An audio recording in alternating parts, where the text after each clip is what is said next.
Primeira carta de Paulo aos Tessalonicenses, capítulo 1, verso 1. O texto diz assim: Paulo, Silvano e Timóteo, a igreja dos Tessalonicenses em Deus Pai e no Senhor Jesus Cristo, graça e paz a vós outros. Paulo, Silvano e Timóteo, a igreja dos Tessalonicenses em Deus Pai e no Senhor Jesus Cristo, graça e paz a vós outros. Se você recebesse uma carta, qual a melhor notícia que você gostaria de receber hoje? E se esta carta fosse da autoria de um verdadeiro apóstolo? A gente sabe que tem muita gente por aí se dizendo apóstolo. São os neo-apóstolos, pseudo-apóstolos. Mas eu estou falando de um verdadeiro apóstolo, como Paulo, como Pedro, como João, como Tiago. O que você faria? O que você gostaria que estivesse escrito nesta carta, se soubesse que, além de ser originada da pena de um verdadeiro apóstolo, ela fosse também inspirada por Deus para você? Ou então, dizendo de uma maneira ainda mais direta, o que você gostaria de receber através de carta, da boca do próprio Deus? O que você gostaria de receber? É disso que nós estamos falando agora, de receber uma carta de Deus e de tomar uma atitude em relação ao que Deus está dizendo. Algumas pessoas tiveram o privilégio de receber cartas assim, de primeira mão, como Tito, como Timóteo, como Filemon, como os Tessalonicenses. Imagine que você chegasse para uma reunião da sua igreja e o pregador então dissesse: hoje eu vou ler uma carta para vocês. Aí você pergunta: de quem é a carta? Quem é o autor dessa carta? E aí o pregador dissesse: um apóstolo e seus companheiros de trabalho. Porque isso está acontecendo nessa noite. Nós estamos lendo a carta, uma carta escrita por um apóstolo e seus companheiros de trabalho para a igreja de Deus, para a igreja do Senhor Jesus Cristo. Quem são esses homens que escreveram essa carta? Paulo, Silvano e Timóteo. Qual a sua importância? O que eles têm de tão importante para acreditarmos que o que eles escreveram é uma mensagem do próprio Deus e que deve ser então lida e deve ser recebida com sabedoria e com redobrada atenção? Vamos conhecê-los. Paulo é um judeu, também apóstolo. O apóstolo era alguém que havia sido comissionado pessoalmente e especialmente por Deus para anunciar Jesus Cristo como Senhor e Salvador.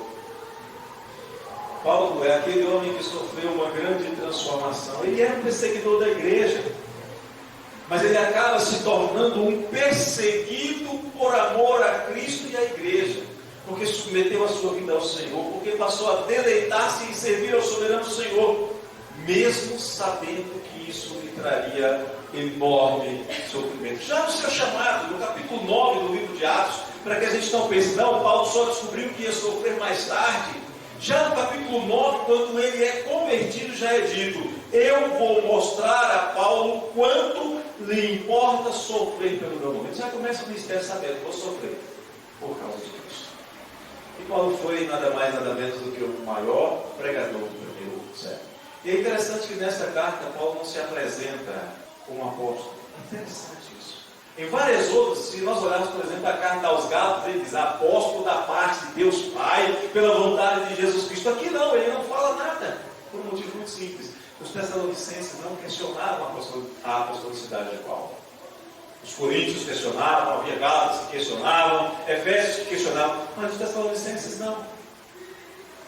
Eles sabiam que Paulo era verdadeiramente apóstolo. Eles sabiam que a igreja de Tessalônica tinha surgido por causa do apostolado de Paulo. Eles eram as cartas vivas que atestavam que Paulo era o verdadeiro apóstolo. A igreja o reconhecia como apóstolo, não questionava nada disso. Ele estava acompanhado de Silvanos, também conhecido como Silas, um cidadão romano, como Paulo também era cidadão romano, e que acompanhou Paulo nas suas viagens missionárias. Crente do Senhor Jesus. O outro companheiro de Paulo e de Silvanos era Timóteo. Timóteo era filho de uma judia influente, é considerado um dos ministros evangélicos da Ásia, nasceu na região de Listra e foi companheiro de Paulo em muitas situações. E de tempos em tempos, Paulo enviava Timóteo para resolver problemas de igrejas. Vai para tal igreja, ele ia. Vai para Corinto, ele foi. Vai para Filipos, ele foi. Como um pastor missionário, pronto a servir ao Senhor. E esses 3 homens escrevem uma carta aos irmãos tessalonicenses. E os irmãos tessalonicenses recebem esta carta porque reconheciam que esta era uma carta que lhes chegava de homens piedosos, homens de Deus, e que precisavam então atentar para o que eles estavam escrevendo. Esta carta que nós temos, irmãos, é a carta de Deus para crentes. Foi uma carta para os tessalonicenses há quase 2000 anos atrás. É uma carta para nós também. Mas por que é para nós? Porque é para crentes. E porque a palavra de Deus é viva e eficaz e é eterna. Então nós vamos receber esta carta nesta noite. A carta desses homens de Deus, como uma carta para a nossa igreja aqui em Taguatinga. Como uma carta que traz instruções que devem ser consideradas e praticadas por todos nós. Vamos conhecer o que estes homens têm a dizer para nós. Observe que Paulo começa dizendo assim: a igreja dos Tessalonicenses em Deus Pai e no Senhor Jesus Cristo, graça e paz a vós outros. A primeira coisa que ele diz é que a igreja tem um lugar. Esta era em Tessalônica, nossa, em Taguatinga. Ele vai trazer aqui algumas características deste povo para que ele escreve. Por exemplo, ele chama este povo de igreja.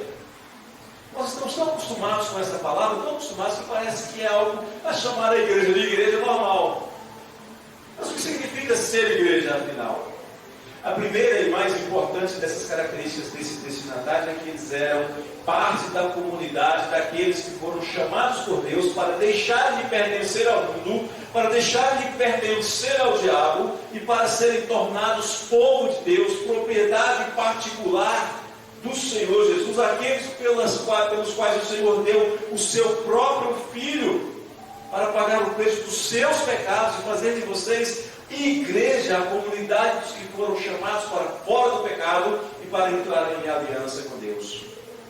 Igreja é nada mais nada menos do que aqueles que Deus comprou mediante o precioso sangue de Jesus Cristo. Aqueles que Deus libertou, que eram pecadores, que eram escravos do império das trevas, e os transformou em seus filhos, trazendo-os então para o reino do Filho do seu amor. Mas não basta apenas isso, Paulo diz mais que aqueles irmãos eram igreja de Deus. Na verdade, se nós formos analisar com mais cuidado o que significa essa expressão igreja de Deus, é como se Paulo estivesse dizendo: vocês são igreja que tem origem em Deus, que estão em Deus, que permanecem em Deus, que existem por causa da vontade de Deus e que só permanecerão existindo por causa de Deus. É tudo relacionado com a vontade, com a ação e com a graça de Deus. Por isso que nós somos igrejas que pertencem a Deus.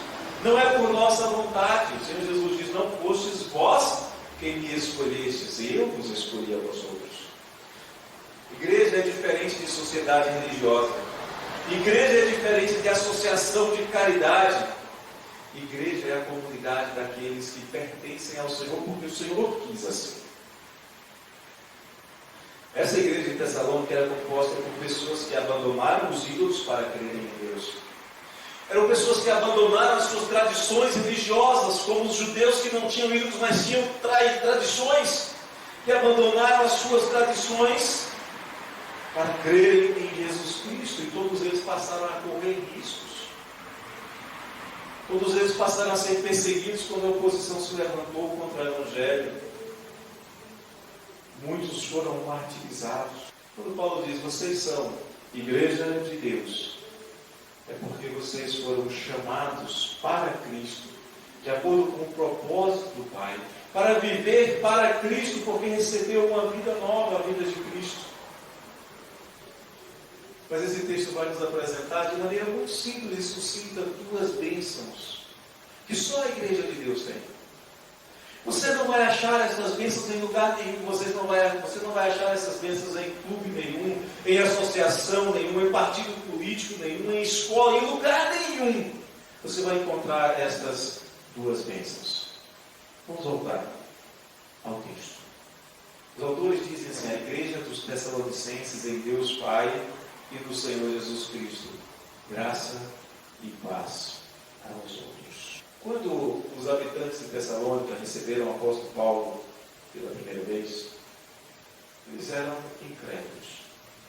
E muitos dos habitantes de Tessalônica, nos dias que Paulo escreveu e encaminhou essa carta à igreja dos Tessalonicenses, não receberam esta carta, não leram a carta, não conheceram o seu conteúdo e muito menos se importaram, porque não eram a igreja de Deus, mas alguns receberam a carta. Alguns receberam a carta com alegria no coração. Muitos não receberam porque não criam em Deus. Muitos rejeitaram porque não estavam em Cristo. Mas a igreja de Deus em Tessalônica, que era composta por gentios e judeus, que haviam sido feitos uma só igreja, sem barreira e sem distinção, eles receberam a carta e a consideraram palavra de Deus para si. De certa maneira, nós podemos considerar que nesta carta só tem assuntos que são de interesse da igreja, daqueles que foram, são e serão chamados. Os Tessalonicenses não crentes continuavam vivendo a sua vida de não convertidos, continuavam vivendo na sua vida de vaidade, de seus próprios pensamentos, andando como andam os habitantes de qualquer cidade que nós conheçamos.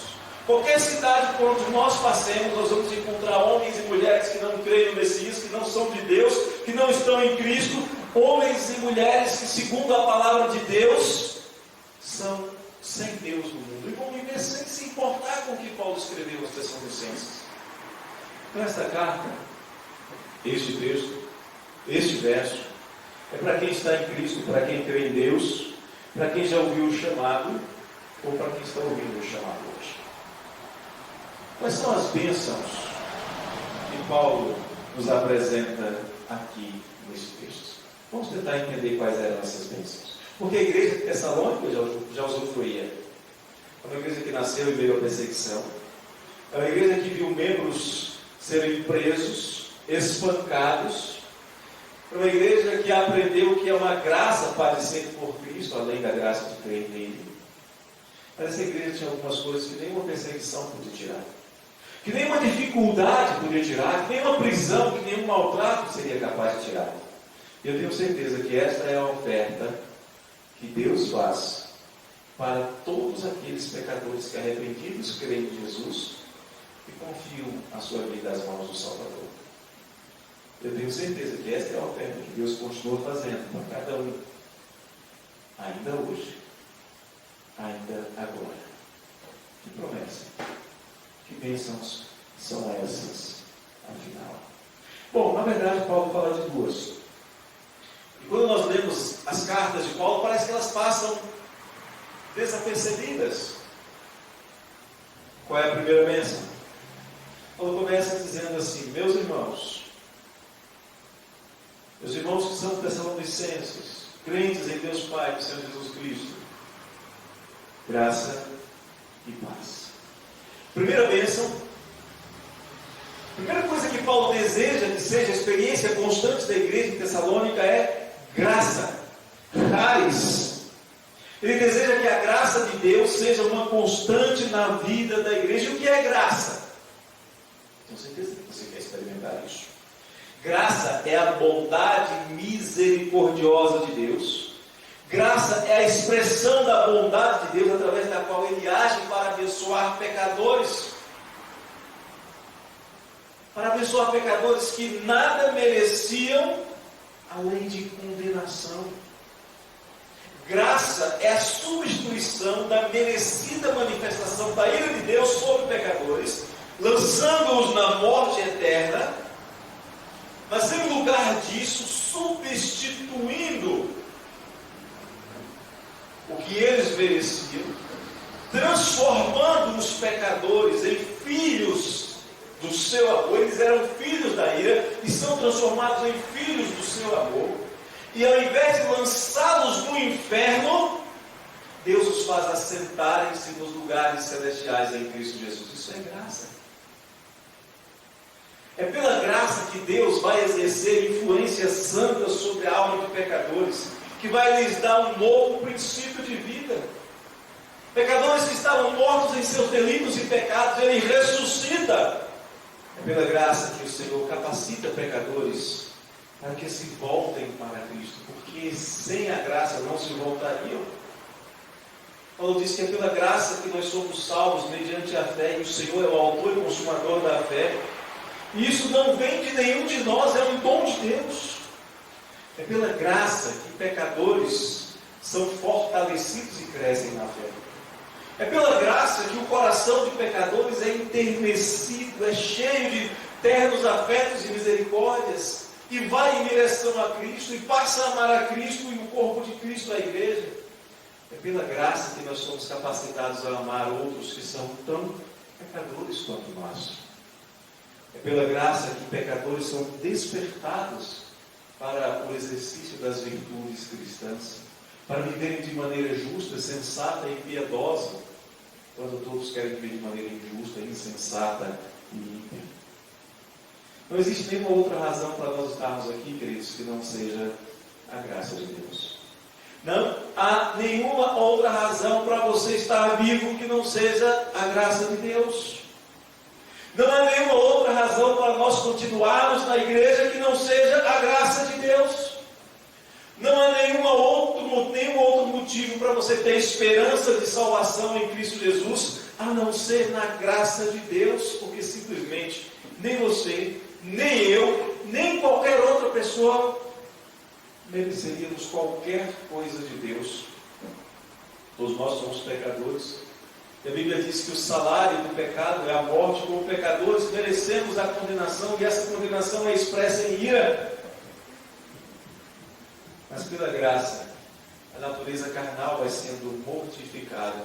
A ponto de Paulo escrever aos Colossenses dizendo: fazei, pois, morrer a vossa natureza terrena, porque é sobre as coisas da carne que vem a ira de Deus sobre os filhos da desobediência. A primeira bênção que Deus nos dá, e Paulo fala de maneira tão simples, é a graça de Deus, que é derramada nos corações dos que creem. E eles são espiritualmente renovados e motivados a abandonar o pecado e viver para Deus. Isso só acontece por causa da graça.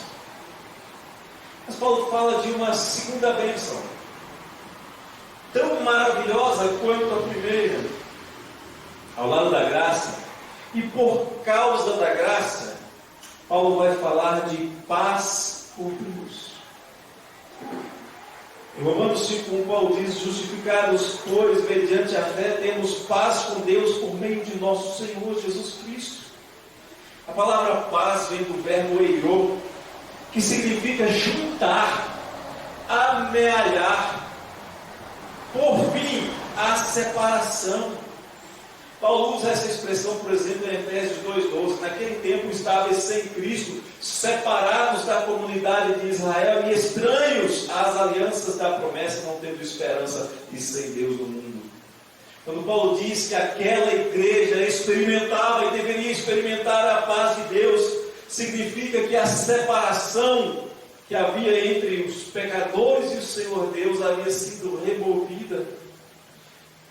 Ainda que essa separação seja causada pelos nossos próprios pecados, Isaías diz que são as nossas iniquidades, que são os nossos pecados que fazem separação entre nós e o nosso Deus, que são os pecados do homem que encobrem o rosto de Deus de nós.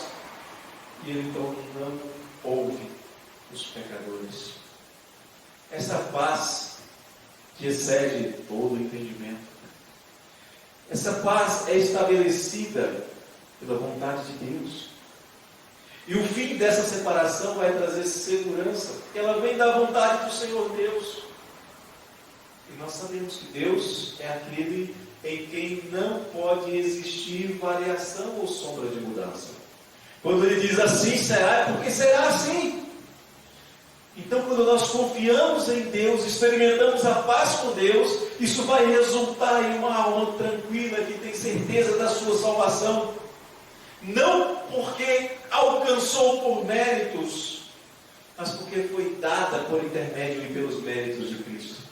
E assim, essa paz vai fazer com que o crente ande sem temer nada, contente com a porção terrena que lhe seja dada, porque sabe que há muito mais, que há algo muito melhor reservado na glória para aqueles que são de Deus.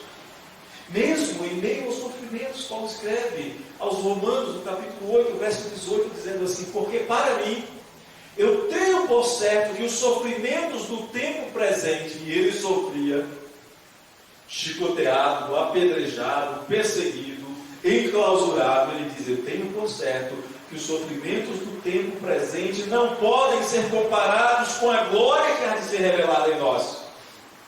Veja que paz impressionante que tomava o coração desse homem, preso, chicoteado, perseguido.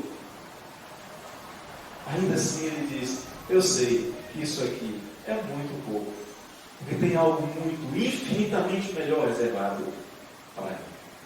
Paz é algo que sem Cristo o pecador jamais vai experimentar de verdade, porque somente a paz de Cristo é superior a qualquer forma de conflitos ou de sabores. Ninguém consegue, você não consegue, eu não consigo, nós não conseguimos estar imune a conflitos, mesmo que a gente não queira, mesmo que não sejam voluntários. Os conflitos existem, ameaças existem de todos os lados, e nós temos que tomar cuidados o tempo inteiro. Cuidados no trânsito. Depois de determinada hora temos medo, por exemplo, de parar nos semáforos, evitamos determinados bairros, determinadas ruas. Nos trancamos em nossas casas com medo de pessoas que não conhecemos. Nos trancamos com medo de pessoas que não têm razão nenhuma para nos fazerem mal, mas que querem nos fazer mal. Ninguém consegue estar imune a problemas emocionais, conflitos em relacionamentos, mesmo que esses conflitos sejam em ambientes onde deveria haver harmonia, como a igreja, como o lar. Conflitos em ambientes competitivos, como o trabalho, e às vezes até o lazer. Mas é possível até que a gente consiga alguma forma de acordo com pessoas. Mas não é esse tipo de paz que o Senhor proporciona para os seus. É um tipo de paz que nenhum incrédulo entende.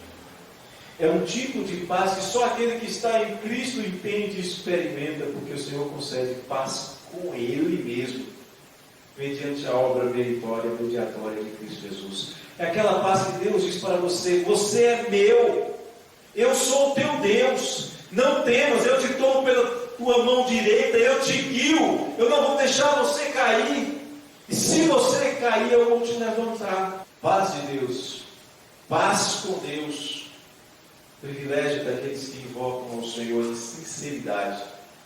Uma paz que excede a nossa capacidade natural de compreensão, que só pode ser discernida espiritualmente, porque é uma paz que é muito maior, muito mais elevada do que aquilo que pode ser alcançado, entendido ou explicado pela sabedoria e filosofia humana. Paz é uma dádiva do Senhor Jesus para os seus. Sabe de uma coisa? Somente para os que são dele. Em João 14, 27, ele reúne os seus discípulos e diz assim: deixo-vos a paz. É para os seus discípulos, meu Deus. Deixo-vos a paz, a minha paz vos dou. Não vou dou como a dá o mundo. Não se turbe o vosso coração, nem se atemorize. Ele havia dito aos discípulos que eles seriam perseguidos, que ele, Jesus, foi perseguido, e os discípulos também seriam. Ele ensinou aos seus discípulos que o mundo os odiaria porque odiou a ele. E ainda assim ele diz: não deixe que o seu coração seja perturbado. Não tenham medo. Eu lhes dou a minha paz. Uma paz que não pode ser alcançada do mundo, não pode ser imposta por força das armas, uma paz que vem por causa da obra do Senhor Jesus. Paz com Deus significa o fim da guerra com o Todo-Poderoso, significa o estabelecimento de uma nova inclinação do coração, de um desejo de andar com Deus em alegre obediência, entendendo que alegrar-se no Senhor é que é a fonte de força e poder da igreja de Deus. Paz com Deus é algo que só a igreja conhece, é algo que só a igreja pode experimentar. Paz com Deus é algo que só na igreja de Cristo você pode vivenciar. Paz com Deus é algo que só a igreja de Cristo anuncia e pode oferecer. Paz com Deus significa que quando tudo estiver o maior caos, você confia no Senhor. Você faz aquilo que o escritor em Provérbios diz: atenta para o ensino, ache o bem, confie no Senhor e seja feliz. Era esse tipo de coisa que Paulo desejava que a igreja dos Tessalonicenses experimentasse. E ao escrever a sua carta, ele diz que eles já estavam experimentando essas coisas. E o que é impressionante é que ao escrever a segunda carta, ele diz que eles haviam experimentado, estavam experimentando e estavam crescendo nessas experiências. Coisa maravilhosa, experimentar da graça redentora do Senhor Deus. Coisa maravilhosa viver em paz com o Redentor, com o Senhor Deus, ainda que os fundamentos da terra se abalem. Nós temos um exemplo de um homem chamado Jeremias. Ele diz assim: olha, ele sabia que a sua terra, que o seu país estava sendo destruído, estava sendo invadido. E diz assim: eu quero, no meio de todo o caos que você puder imaginar, ele diz assim: quero trazer à memória o que me pode dar esperança. O Abacuque diz: eu sei que não há ovelhas no aprisco, eu sei que não há gado no curral, eu sei que o produto da oliveira mente, eu sei que não há fruto nos campos. Mas sabe o que ele diz? Ele não diz assim: então eu vou me lamentar. Ele diz assim: eu exultarei no meu Redentor. Você pode para pensar que tipo de paz extraordinária é essa que Jeremias, que Abacuque, que o apóstolo Paulo experimentava, algo que foi lhes dado pelo próprio Deus, derramado nos seus corações. Paz que era experimentada por um homem como Jó. Acredito que nenhum de nós jamais passou por experiência tão terrível como as que Jó passou. E ele tinha uma paz tão grande com Deus, que diz assim: ainda que ele me mate, nele esperarei. Isso é paz. Paz que Sadraque, Mesaque e Abednego experimentaram quando iam ser lançados na fornalha. Se o Senhor quiser me matar, ele me mata. Não tem problema não. Se ele quiser me matar, ele livra. Mas nós estamos em paz com ele. Não vamos te obedecer. Paz com Deus. Era o que Paulo queria que a igreja Tessalonicense experimentasse. Paz com Deus deve ser o desejo do nosso coração o tempo inteiro. E eu sei, eu não preciso que ninguém me conte. Nós temos momentos de angústia, talvez você tenha. Talvez o seu grande problema hoje seja a prova que vai fazer a semana que vem. Talvez o seu grande problema seja a faculdade que você vai fazer. Talvez o grande problema seja a conta de energia ser paga amanhã. Eu não sei qual é o seu grande problema. Isso tira a paz, isso angustia. Eu também tenho os meus conflitos. Também tenho as minhas angústias. Mas eu posso dizer que se ainda estou de pé, é por causa de Deus. E se você ainda está de pé, porque Deus tem sustentado você. Porque se o Senhor retirar de vós o seu espírito, você expira. Você não terá nem com o que se preocupar, porque você não estará mais. O desejo do coração de Paulo, o desejo do meu coração, é que nós vivamos sustentados pela graça, em paz com Deus. Que seja esse o padrão, o modelo de vida de cada um que está aqui nesta noite.